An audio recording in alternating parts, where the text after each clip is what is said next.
नमस्कार। आज हम एक बार फिर मन की बात के लिए एक साथ जुड़ रहे हैं। 2 दिन बाद दिसंबर का महीना भी शुरू हो रहा है और दिसंबर आते ही साइकोलॉजिकली हमें ऐसा ही लगता है कि चलिए भाई, साल पूरा हो गया, ये साल का आखिरी महीना है और नए साल के लिए ताने बाने बुनना शुरू कर देते हैं। इसी महीने नेवी डे और आर्म्ड फोर्सेस फ्लैग डे भी देश मनाता है। हम सबको मालूम है 16 दिसंबर को 1971 के युद्ध का स्वर्णिम जयंती वर्ष भी देश मना रहा है। मैं इन सभी अवसरों पर देश के सुरक्षा बलों का स्मरण करता हूं, हमारे वीरों का स्मरण करता हूं और विशेष रूप से ऐसे वीरों को जन्म देने वाली वीर माताओं का स्मरण करता हूं। हमेशा की तरह इस बार भी मुझे नमो ऐप पर, माई गॉव पर आप सबके ढेर सारे सुझाव भी मिले हैं। आप लोगों ने मुझे अपने परिवार का एक हिस्सा मानते हुए अपने जीवन के सुख दुख भी साझा किए हैं। इसमें बहुत सारे नौजवान भी हैं, छात्र छात्राएं हैं। मुझे वाकई बहुत अच्छा लगता है कि मन की बात का हमारा ये परिवार निरंतर बड़ा तो हो ही रहा है, मन से भी जुड़ रहा है और मकसद से भी जुड़ रहा है और हमारे गहरे होते रिश्ते हमारे भीतर निरंतर सकारात्मकता का एक प्रवाह प्रवाहित कर रहे हैं। मेरे प्यारे देशवासियों, मुझे सीतापुर के ओजस्वी ने लिखा है कि अमृत महोत्सव से जुड़ी चर्चाएं उन्हें खूब पसंद आ रही हैं। वो अपने दोस्तों के साथ मन की बात सुनते हैं और स्वाधीनता संग्राम के बारे में काफी कुछ जानने का, सीखने का लगातार प्रयास कर रहे हैं। साथियों, अमृत महोत्सव सीखने के साथ ही हमें देश के लिए कुछ करने की भी प्रेरणा देता है। और अब तो देश भर में आम लोग हों या सरकारें, पंचायत से लेकर के पार्लियामेंट तक अमृत महोत्सव की गूंज है और लगातार इस महोत्सव से जुड़े कार्यक्रमों का सिलसिला चल रहा है। ऐसा ही एक रोचक प्रोग्राम पिछले दिनों दिल्ली में हुआ। आजादी की कहानी, बच्चों की जुबानी। कार्यक्रम में बच्चों ने स्वाधीनता संग्राम से जुड़ी गाथाओं को पूरे मनोभाव से प्रस्तुत किया। खास बात ये भी रही कि इसमें भारत के साथ ही नेपाल, मॉरिशस, तंजानिया, न्यूजीलैंड और फिजी के स्टूडेंट्स भी शामिल हुए। हमारे देश का महारत्न ओएनजीसी भी कुछ अलग तरीके से अमृत महोत्सव मना रहा है। ओएनजीसी इन दिनों ऑयल फील्ड्स में अपने स्टूडेंट्स के लिए स्टडी टूर का आयोजन कर रहा है। इन टूर्स में युवाओं को ओएनजीसी के ऑयल फील्ड ऑपरेशंस की जानकारी दी जा रही है। उद्देश्य ये कि हमारे उभरते इंजीनियर राष्ट्र निर्माण के प्रयासों में पूरे जोश और जुनून के साथ हाथ बटा सके। साथियों, आजादी में अपने जनजातीय समुदाय के योगदान को देखते हुए देश ने जनजातीय गौरव सप्ताह भी मनाया है। देश के अलग अलग हिस्सों में इससे जुड़े कार्यक्रम भी हुए। अंडमान निकोबार द्वीप समूह में जारवा और ओंगे ऐसे जनजातीय समुदाय के लोगों ने अपनी संस्कृति का जीवंत प्रदर्शन किया। एक कमाल का काम हिमाचल प्रदेश में ऊना के मिनिएचर राइटर रामकुमार जोशी जी ने भी किया है। उन्होंने पोस्टेज स्टैम्प पर ही, यानी इतने छोटे से पोस्टेज स्टैम्प पर नेताजी सुभाष चंद्र बोस और पूर्व प्रधानमंत्री लाल बहादुर शास्त्री जी के अनोखे स्केच बनाए हैं। हिंदी में लिखे राम शब्द पर उन्होंने स्केच तैयार किए, जिसमें संक्षेप में दोनों महापुरुषों की जीवनी को भी उकेरा गया है। मध्य प्रदेश के कटनी से भी कुछ साथियों ने एक यादगार दास्तान गोई कार्यक्रम की जानकारी दी है। इसमें रानी दुर्गावती के अदम्य साहस और बलिदान की यादें ताजा की गई है। ऐसा ही एक कार्यक्रम काशी में हुआ। गोस्वामी तुलसीदास, संत कबीर, संत रैदास, भारतेंदु हरिश्चंद्र, मुंशी प्रेमचंद और जयशंकर प्रसाद जैसे महान विभूतियों के सम्मान में 3 दिनों के महोत्सव का आयोजन किया गया। अलग अलग कालखंड में इन सभी की देश की जन जागृति में बहुत बड़ी भूमिका रही है। आपको ध्यान होगा, मन की बात के पिछले एपिसोड्स के दौरान मैंने 3 प्रतियोगिताओं का उल्लेख किया था, कंपटीशन की बात कही थी। एक, देशभक्ति के गीत लिखना, देशभक्ति से जुड़ी, आजादी के आंदोलन से जुड़ी घटनाओं की रंगोली बनाना, और हमारे बच्चों के मन में भव्य भारत के सपने जगाने वाली लोरी लिखी जाए। मुझे आशा है कि इन प्रतियोगिताओं के लिए भी आप जरूर एंट्री भी भेज चुके होंगे, योजना भी बना चुके होंगे और अपने साथियों से चर्चा भी कर चुके होंगे। मुझे आशा है बढ़ चढ़ करके हिंदुस्तान के हर कोने में इस कार्यक्रम को आप जरूर आगे बढ़ाएंगे। मेरे प्यारे देशवासियों, इस चर्चा से अब मैं आपको सीधे वृंदावन लेकर चलता हूँ। वृंदावन के बारे में कहा जाता है कि ये भगवान के प्रेम का प्रत्यक्ष स्वरूप है। हमारे संतों ने भी कहा है, यह आशा धरी चित्त में, यह आशा धरी चित्त में, कहत जथा मति मोर, वृंदावन सुख रंग गौ, वृंदावन सुख रंग गौ, काहू न पायो और। यानी वृंदावन की महिमा हम सब अपने अपने सामर्थ्य के हिसाब से कहते जरूर हैं, लेकिन वृंदावन का जो सुख है, यहाँ का जो रस है, उसका अंत कोई नहीं पा सकता। वो तो असीम है। तभी तो वृंदावन दुनिया भर के लोगों को अपनी तरफ आकर्षित करता रहा है। इसकी छाप आपको दुनिया के कोने कोने में मिल जाएगी। पश्चिमी ऑस्ट्रेलिया में एक शहर है पर्थ। क्रिकेट प्रेमी लोग इस जगह से भली भांति परिचित होंगे, क्योंकि पर्थ में अक्सर क्रिकेट मैच होते रहते हैं। पर्थ में एक सेक्रेड इंडिया गैलरी, इस नाम से एक आर्ट गैलरी भी है। यह गैलरी स्वान वैली के एक खूबसूरत क्षेत्र में बनाई गई है और ये ऑस्ट्रेलिया की एक निवासी जगत तारिणी दासी जी के प्रयासों का नतीजा है। जगत तारिणी जी वैसे तो है ऑस्ट्रेलिया की, जन्म भी वहीं हुआ, लालन पालन भी वहीं हुआ, लेकिन 13 साल से भी अधिक समय वृंदावन में आकर के उन्होंने बिताया। उनका कहना है कि वे ऑस्ट्रेलिया लौट तो गई, अपने देश वापस तो गई, लेकिन वो कभी भी वृंदावन को भूल नहीं पाई। इसलिए उन्होंने वृंदावन और उसका आध्यात्मिक भाव से जुड़ने के लिए ऑस्ट्रेलिया में ही वृंदावन खड़ा कर दिया। अपनी कला को ही एक माध्यम बना करके एक अद्भुत वृंदावन उन्होंने बना लिया। यहाँ आने वाले लोगों को कई तरह की कलाकृतियों को देखने का अवसर मिलता है। उन्हें भारत के सर्वाधिक प्रसिद्ध तीर्थस्थलों वृंदावन, नवाद्वीप और जगन्नाथपुरी की परंपरा और संस्कृति की झलक देखने को मिलती है। यहाँ पर भगवान कृष्ण के जीवन से जुड़ी कई कलाकृतियां भी प्रदर्शित की गई हैं। एक कलाकृति ऐसी भी है जिसमें भगवान कृष्ण ने गोवर्धन पर्वत को अपनी छोटी उंगली पर उठा रखा है, जिसके नीचे वृंदावन के लोग आश्रय लिए हुए हैं।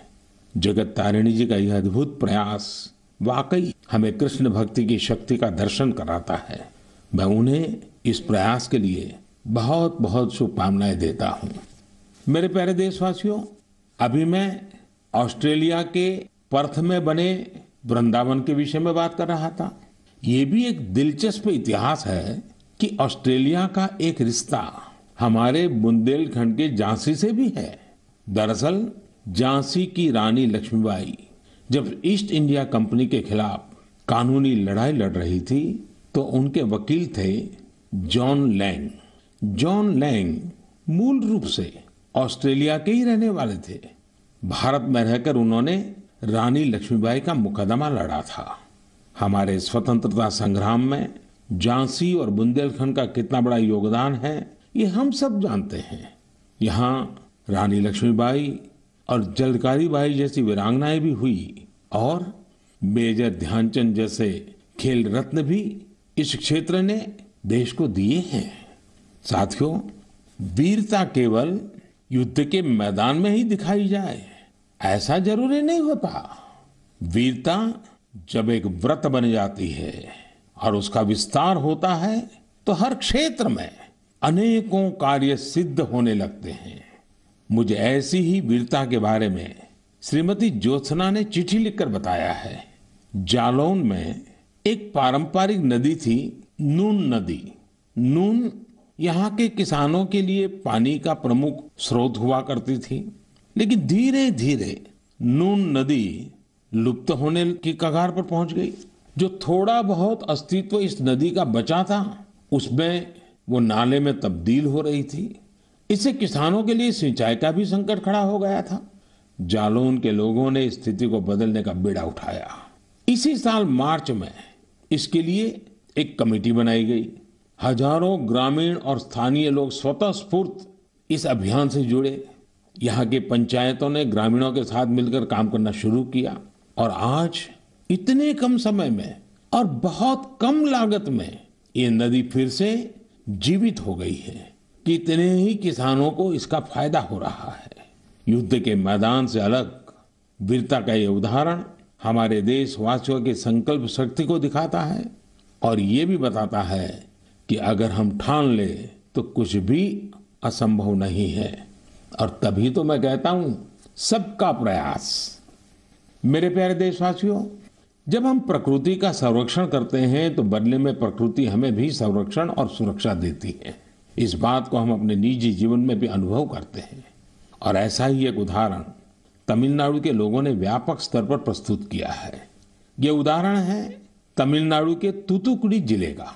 हम जानते हैं कि तटीय इलाकों में कई बार जमीन के डूबने का खतरा रहता है। तूतुकुड़ी में भी कई छोटे आइलैंड और टापू ऐसे थे जिनके समुद्र में डूबने का खतरा बढ़ रहा था। यहाँ के लोगों ने और विशेषज्ञों ने इस प्राकृतिक आपदा का बचाव प्रकृति के जरिए ही खोजा। ये लोग अब इन टापुओं पर पाल्मेरा के पेड़ लगा रहे हैं। ये पेड़ साइक्लोन और तूफानों में भी खड़े रहते हैं और जमीन को सुरक्षा देते हैं। इनसे अब इस इलाके को बचाने का एक नया भरोसा जगा है। साथियों, प्रकृति से हमारे लिए खतरा तभी पैदा होता है जब हम उसके संतुलन को बिगाड़ते हैं या उसकी पवित्रता नष्ट करते हैं। प्रकृति माँ की तरह हमारा पालन भी करती है और हमारी दुनिया में नए नए रंग भी भरती है। अभी मैं सोशल मीडिया पर देख रहा था, मेघालय में एक फ्लाइंग बोट की तस्वीर खूब वायरल हो रही है। पहली ही नजर ये तस्वीर हमें आकर्षित करती है। आप में से भी ज्यादातर लोगों ने इसे ऑनलाइन जरूर देखा होगा। हवा में तैरती इस नाव को जब हम करीब से देखते हैं तब हमें पता चलता है कि ये तो नदी के पानी में चल रही है। नदी का पानी इतना साफ है कि हमें उसकी तलहटी दिखती है और नाव हवा में तैरती सी लगने लग जाती है। हमारे देश में अनेक राज्य हैं, अनेक क्षेत्र हैं जहाँ के लोगों ने अपनी प्राकृतिक विरासत के रंगों को संजोकर रखा है। इन लोगों ने प्रकृति के साथ मिलकर रहने की जीवन शैली आज भी जीवित रखी है। ये हम सब के लिए भी प्रेरणा है। हमारे आसपास जो भी प्राकृतिक संसाधन है हम उन्हें बचाएं, उन्हें फिर से उनका असली रूप लौटाएं। इसी में हम सबका हित है, जग का हित है। मेरे प्यारे देशवासियों, सरकार जब योजनाएं बनाती है, बजट खर्च करती है, समय पर परियोजनाओं को पूरा करती है तो लोगों को लगता है कि वो काम कर रही है। लेकिन सरकार के अनेक कार्यों में, विकास के अनेक योजनाओं के बीच मानवीय संवेदनाओं से जुड़ी बातें हमेशा एक अलग सुख देती है।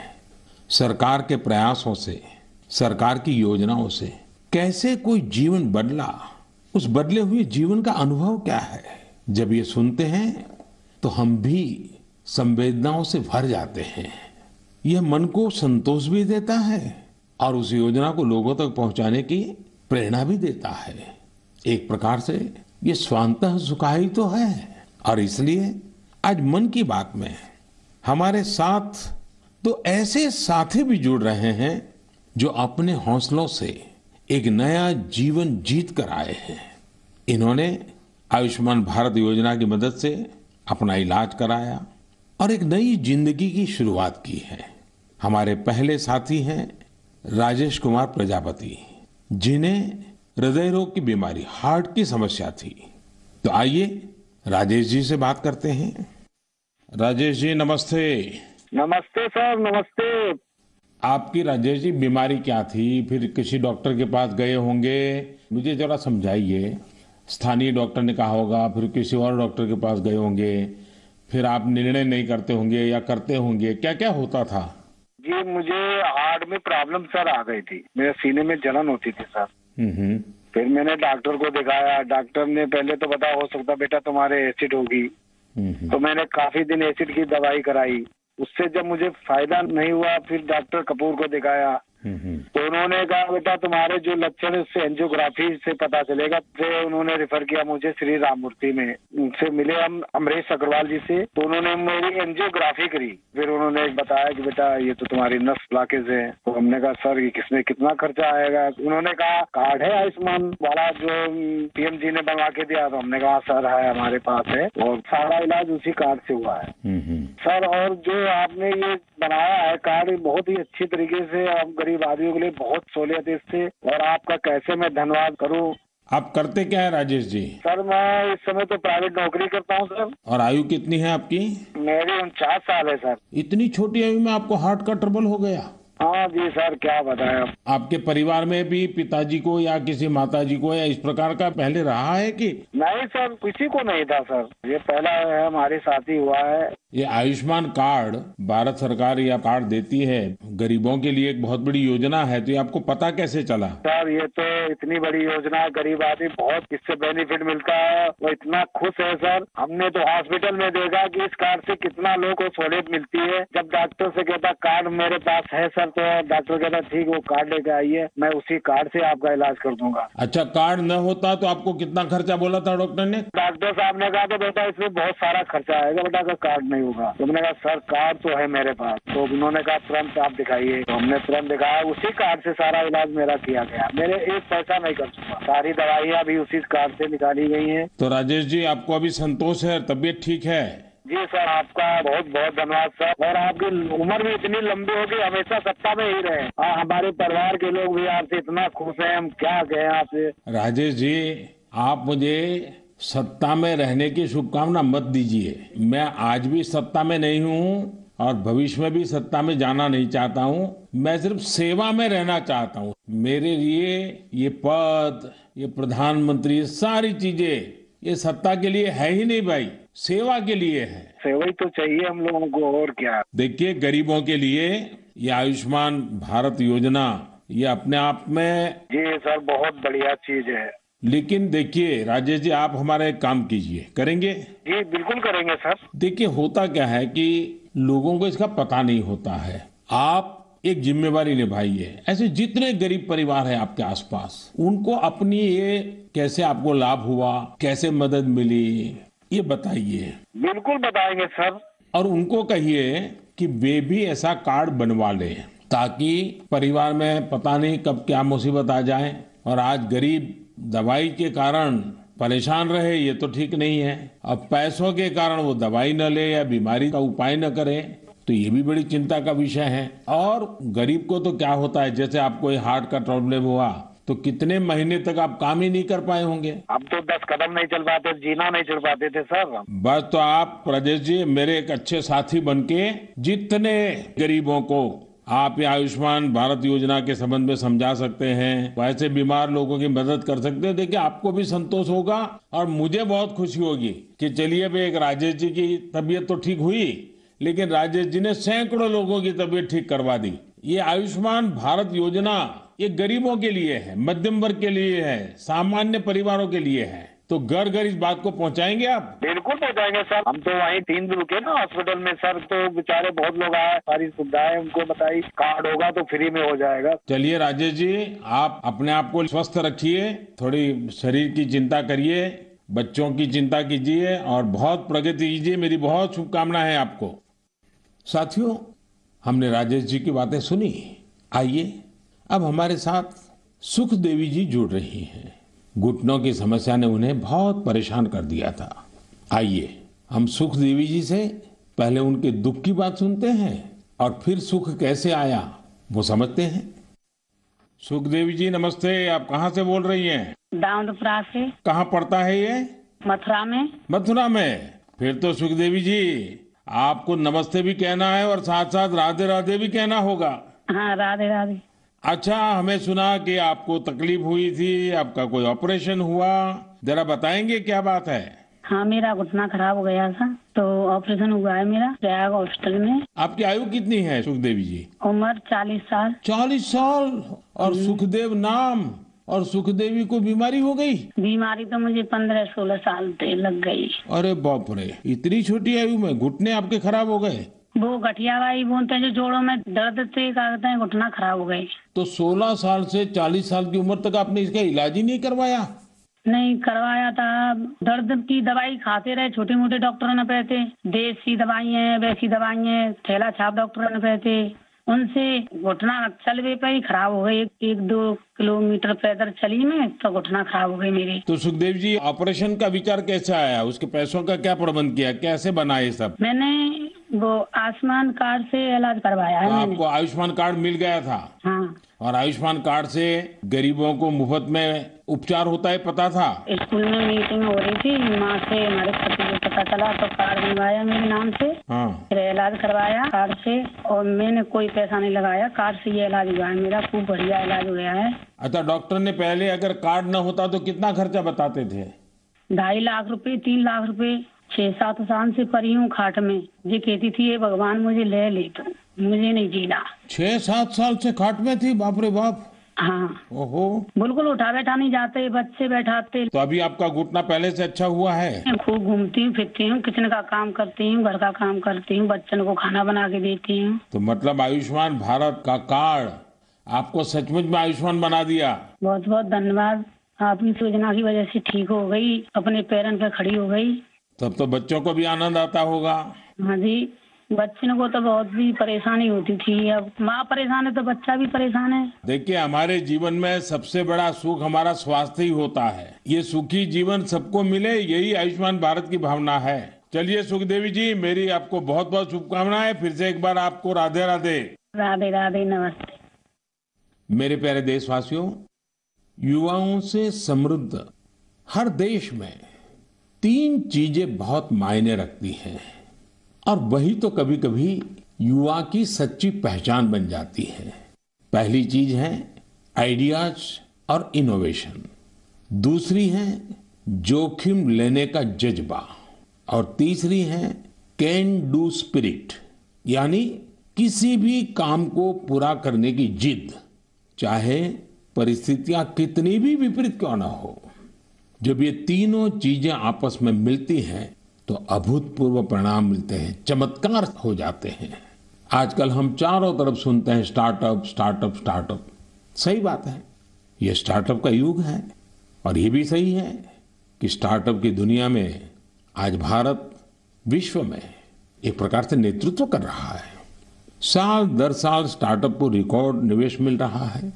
ये क्षेत्र बहुत तेज रफ्तार से आगे बढ़ रहा है। यहाँ तक कि देश के छोटे छोटे शहरों में भी स्टार्टअप की पहुंच बढ़ी है।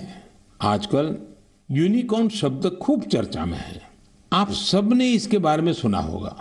यूनिकॉर्न एक ऐसा स्टार्टअप होता है जिसका वैल्यूएशन कम से कम $1 बिलियन होता है, यानी करीब करीब 7,000 करोड़ रुपए से ज्यादा। साथियों, साल 2015 तक देश में बमुश्किल 9 या 10 यूनिकॉर्न हुआ करते थे। आपको ये जानकर बेहद खुशी होगी कि अब यूनिकॉर्न्स की दुनिया में भी भारत तेज उड़ान भर रहा है। एक रिपोर्ट के मुताबिक इसी साल एक बड़ा बदलाव आया है। सिर्फ 10 महीनों में ही भारत में हर 10 दिन में एक यूनिकॉर्न बना है।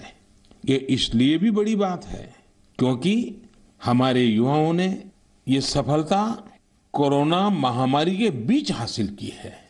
आज भारत में 70 से अधिक यूनिकॉर्न हो चुके हैं, यानी 70 से अधिक स्टार्टअप ऐसे हैं जो 1 बिलियन से ज्यादा के वैल्यूएशन को पार कर गए हैं। साथियों, स्टार्टअप की सफलता के कारण हर किसी का उस पर ध्यान गया है और जिस प्रकार से देश से विदेश से निवेशकों से उसे समर्थन मिल रहा है, शायद कुछ साल पहले उसकी कोई कल्पना भी नहीं कर सकता था। साथियों, स्टार्टअप्स के जरिए भारतीय युवा ग्लोबल प्रॉब्लम्स के समाधान में भी अपना योगदान दे रहे हैं। आज हम एक युवा मयूर पाटिल से बात करेंगे।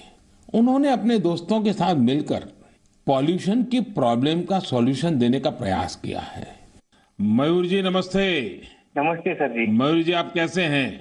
बस बढ़िया सर, आप कैसे हो? मैं बहुत प्रसन्न हूँ। अच्छा, मुझे बताइए कि आज आप कुछ स्टार्टअप की दुनिया में हैं। हाँ जी। और वेस्ट में से बेस्ट भी कर रहे हैं। हाँ जी। एनवायरनमेंट का भी कर रहे हैं। थोड़ा मुझे अपने बारे में बताइए, कि काम के बारे में बताइए और इस काम के पीछे आपको विचार कहाँ से आया? तो जब कॉलेज में था तभी मेरे पास मोटरसाइकिल था जिसका माइलेज बहुत कम था और एमिशन बहुत ज्यादा था। वो 2 स्ट्रोक मोटरसाइकिल था। तो एमिशन कम करने के लिए और उसका माइलेज थोड़ा बढ़ाने के लिए मैंने कोशिश चालू किया था कुछ 2011-12 में, और उसका मैंने करीब 62 किलोमीटर पर लीटर तक माइलेज बढ़ा दिया था। तो वहां से मुझे ये प्रेरणा मिली कि कुछ ऐसा चीज बनाएं जो मास प्रोडक्शन कर सकते हैं, तो बाकी बहुत सारे लोगों को उसका फायदा होगा। तो 2017-18 में हम लोगों ने उसका टेक्नोलॉजी डेवलप किया और रीजनल ट्रांसपोर्ट कॉर्पोरेशन में हम लोगों ने 10 बसेस में वो यूज किया उसका रिजल्ट चेक करने के लिए, और करीब हम लोगों ने उसका 40% एमिशन उसका कम कर दिया बसेस में। अब ये टेक्नोलॉजी जो आपने खोजी है उसका पेटेंट वगैरह करवा लिया? हाँ जी, पेटेंट हो गया। ये साल में हमें पेटेंट ग्रांट होके आ गया। और आगे इसको बढ़ाने का क्या प्लान है आपका? किस प्रकार से कर रहे हैं? जैसे बस का रिजल्ट आ गया, उसके भी सारी चीजें बाहर आ गई होगी, तो आगे क्या सोच रहे हैं? सर, स्टार्टअप इंडिया के अंदर नीति आयोग से अटल न्यू इंडिया चैलेंज जो है वहाँ से हमें ग्रांट मिला, और वो ग्रांट के बेसिस पे हम लोगों ने अभी फैक्ट्री चालू किया जहाँ पे हम एयर फिल्टर्स का मैन्युफैक्चरिंग कर सकते हैं। तो भारत सरकार की तरफ से कितना ग्रांट मिला आपको? 90 लाख। 90 लाख। और उससे आपका काम चल गया? हाँ, अभी तो चालू हो गया है, प्रोसेस में है। आप कितने दोस्त मिलकर के कर रहे हैं सब? हम लोग 4 लोग हैं सर। और चारों पहले साथ में ही पढ़ते थे और उसी में से आपको एक विचार आया आगे बढ़ने का? हाँ जी, हम कॉलेज में ही थे, तो कॉलेज में हम लोगों ने ये सब सोचा, और ये मेरा आइडिया था कि मेरा मोटरसाइकिल का एटलीस्ट पोल्यूशन कम हो जाए और माइलेज बढ़ जाए। अच्छा, पोल्यूशन कम करते हैं, माइलेज बढ़ाते हैं, तो एवरेज खर्च कितना बचता होगा? सर, मोटरसाइकिल पे हम लोगों ने टेस्ट किया, उसका माइलेज होता 25 किलोमीटर पर लीटर, वो हम लोगों ने बढ़ा दिया 39 किलोमीटर पर लीटर। तो करीब 14 किलोमीटर का फायदा हुआ, और उसमें से 40% का कार्बन एमिशंस कम हो गया। और जब बसेस पे किया रीजनल ट्रांसपोर्ट कॉर्पोरेशन में, तो वहाँ पे 10% फ्यूल एफिशिएंसी इंक्रीज हुआ, और उसमें भी 35-40% एमिशंस कम हो गया। मयूर, मुझे अच्छा लगा आपसे बात करके, और आपके साथियों को भी मेरी तरफ से बधाई दीजिए कि कॉलेज लाइफ में खुद की जो समस्या थी उस समस्या का समाधान भी आपने खोजा, और अब उस समाधान में से जो रास्ता चुना उसने पर्यावरण की समस्या को एड्रेस करने के लिए आपने बीड़ा उठाया। और ये हमारे देश के युवाओं का ये सामर्थ्य ही है कि कोई भी बड़ी चुनौती उठा लेते हैं और रास्ते खोज रहे हैं। मेरी तरफ से आपको बहुत शुभकामनाएं हैं। बहुत बहुत धन्यवाद। Thank you sir, thank you. साथियों, कुछ सालों पहले यदि कोई कहता था कि वो बिजनेस करना चाहता है या एक कोई नई कंपनी शुरू करना चाहता है, तब परिवार के बड़े बुजुर्ग का जवाब होता था, तुम नौकरी क्यों नहीं करना चाहते? नौकरी करो ना भाई। अरे नौकरी में सिक्योरिटी होती है, सैलरी होती है, झंझट भी कम होती है। लेकिन आज यदि कोई अपनी कंपनी शुरू करना चाहता है तो उसके आसपास के सभी लोग बहुत उत्साहित होते हैं और इसमें उसका पूरा सपोर्ट भी करते हैं। साथियों, भारत की ग्रोथ स्टोरी का यह टर्निंग पॉइंट है, जहां अब लोग सिर्फ जॉब सीकर्स बनने का सपना नहीं देख रहे, बल्कि जॉब क्रिएटर्स भी बन रहे हैं।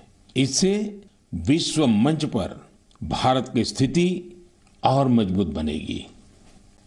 मेरे प्यारे देशवासियों, आज मन की बात में हमने अमृत महोत्सव की बात की।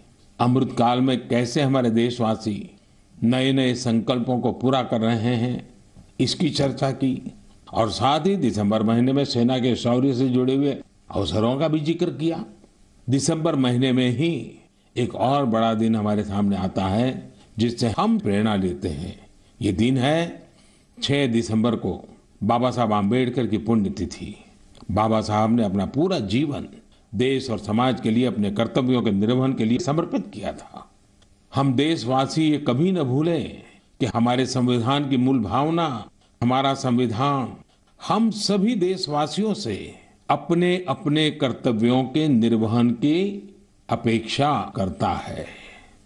तो आइए हम भी संकल्प लें कि अमृत महोत्सव में हम कर्तव्यों को पूरी निष्ठा से निभाने का प्रयास करेंगे। यही बाबा साहब के लिए हमारी सच्ची श्रद्धांजलि होगी। साथियों, अब हम दिसंबर महीने में प्रवेश कर रहे हैं। स्वाभाविक है अगली मन की बात 2021 की, इस वर्ष की आखिरी मन की बात होगी। 2022 में फिर से यात्रा शुरू करेंगे और मैं हाँ आपसे ढेर सारे सुझावों की अपेक्षा करता ही रहता हूँ, करता रहूंगा। आप इस साल को कैसे विदा कर रहे हैं, नए साल में क्या कुछ करने वाले हैं, ये भी जरूर बताइए। और हाँ, ये कभी मत भूलना, कोरोना अभी गया नहीं है। सावधानी बरतना हम सबकी जिम्मेवारी है। बहुत बहुत धन्यवाद।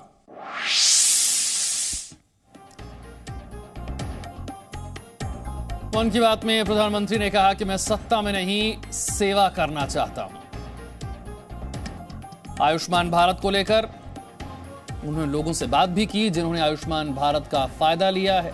इसके अलावा जो लोग नई नई तकनीक का इस्तेमाल कर रहे हैं, युवा, उनसे भी जुड़े, उनसे भी बात की। राजेश जी, आप मुझे सत्ता में रहने की शुभकामना मत दीजिए। मैं आज भी सत्ता में नहीं हूं और भविष्य में भी सत्ता में जाना नहीं चाहता हूं। मैं सिर्फ सेवा में रहना चाहता हूं। मेरे लिए ये पद, ये प्रधानमंत्री, सारी चीजें ये सत्ता के लिए है ही नहीं भाई, सेवा के लिए है। साथियों, अमृत महोत्सव सीखने के साथ ही हमें देश के लिए कुछ करने की भी प्रेरणा देता है। और अब तो देश भर में आम लोग हों या सरकारें, पंचायत से लेकर के पार्लियामेंट तक अमृत महोत्सव की गूंज है। और लगातार इस महोत्सव से जुड़े कार्यक्रमों का सिलसिला चल रहा है। साथियों, आजादी में अपने जनजातीय समुदाय के योगदान को देखते हुए देश ने जनजातीय गौरव सप्ताह भी मनाया है। देश के अलग अलग हिस्सों में इससे जुड़े कार्यक्रम भी हुए। अंडमान निकोबार द्वीप समूह में जारवा और ओंगे ऐसे जनजातीय समुदाय के लोगों ने अपनी संस्कृति का जीवन प्रदर्शन किया। एक कमाल का काम हिमाचल प्रदेश में ऊना के मिनिएचर राइटर रामकुमार जोशी जी ने भी किया है। उन्होंने पोस्टेज स्टैम्प पर ही, यानी इतने छोटे से पोस्टेज स्टैम्प पर नेताजी सुभाष चंद्र बोस और पूर्व प्रधानमंत्री लाल बहादुर शास्त्री जी के अनोखे स्केच बनाए हैं।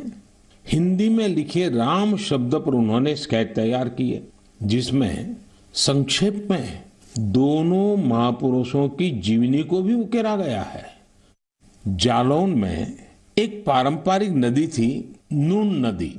नून यहाँ के किसानों के लिए पानी का प्रमुख स्रोत हुआ करती थी, लेकिन धीरे धीरे नून नदी लुप्त होने की कगार पर पहुंच गई। जो थोड़ा बहुत अस्तित्व इस नदी का बचा था, उसमें वो नाले में तब्दील हो रही थी। इससे किसानों के लिए सिंचाई का भी संकट खड़ा हो गया था। जालौन के लोगों ने स्थिति को बदलने का बीड़ा उठाया। इसी साल मार्च में इसके लिए एक कमेटी बनाई गई। हजारों ग्रामीण और स्थानीय लोग स्वतः स्फूर्त इस अभियान से जुड़े। यहाँ की पंचायतों ने ग्रामीणों के साथ मिलकर काम करना शुरू किया और आज इतने कम समय में और बहुत कम लागत में ये नदी फिर से जीवित हो गई है। कितने ही किसानों को इसका फायदा हो रहा है। और अब बात करते हैं इस वक्त की बड़ी खबर की। संसद सत्र से पहले सर्वदलीय बैठक शुरू हो चुकी है। सरकार की तरफ से रक्षा मंत्री राजनाथ सिंह इस बैठक में शामिल हुए हैं। पीयूष गोयल और प्रहलाद जोशी भी इस बैठक में शामिल हैं। कांग्रेस की तरफ से मल्लिकार्जुन खड़गे इस बैठक में शामिल हुए हैं। अधीर रंजन चौधरी और आनंद शर्मा भी सर्वदलीय बैठक में मौजूद हैं। बीजेपी के सहयोगी दलों के नेता भी इस बैठक में शामिल हुए हैं। संसद का सत्र शुरू होने से पहले सर्वदलीय बैठक। कांग्रेस की तरफ से मल्लिकार्जुन खड़गे, अधीर रंजन चौधरी और आनंद शर्मा इस मीटिंग में हैं। बीजेपी के सहयोगी दलों के नेता भी इस बैठक में शामिल हैं। संसद का सत्र सुचारू रूप से चल पाए, ये बेहद जरूरी है। आपको याद होगा पिछला सत्र भी संसद का किसान कानून और पेगासस जासूसी मुद्दे को लेकर सुचारू रूप से चल नहीं पाया था। अब जबकि सत्र शुरू होने से पहले ही प्रधानमंत्री ने यह साफ कर दिया है कि तीनों कृषि कानून वापस ले लिए जाएंगे और सत्र के पहले ही दिन संसद से इन्हें वापस लेने की प्रक्रिया हो जाएगी। ऐसे में इस बार का जो सत्र है वो बेहद अहम है। क्या इस बार सत्र सुचारू रूप से चल पाएगा, यह बड़ा सवाल है, क्योंकि कृषि कानून भले ही वापस ले लिए गए हों, लेकिन किसानों का आंदोलन अब भी जारी है।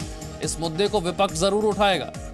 एमएसपी पर कानून बनाने की मांग अब भी किसान संगठनों की तरफ से की जा रही है। संसद सुचारू रूप से चले, बिना हंगामे के चले, यह जरूरी है। सर्वदलीय बैठक हो रही है, इसी बात की कोशिश होती है कि संसद को कैसे सुचारू रूप से चलाया जा सकता है। रवि मेरे सहयोगी और जानकारी के साथ जुड़ गए। रवि, सर्वदलीय बैठक शुरू हो चुकी है, और क्या जानकारी? जी बिल्कुल, देखिए सर्वदलीय बैठक शुरू हो चुकी है। राजनाथ सिंह जो है गृह रक्षा मंत्री जो है वो मौजूद है, और क्योंकि प्रधानमंत्री 12:30 के आसपास इस बैठक में आएंगे, आखिर में आते हैं और उसमें संबोधित करते हैं। लेकिन उससे पहले सरकार की तरफ से रक्षा मंत्री रहेंगे और साथ साथ जो पार्लियामेंट्री अफेयर्स मिनिस्टर है प्रहलाद जोशी और दोनों एमओएस वहां मौजूद हैं।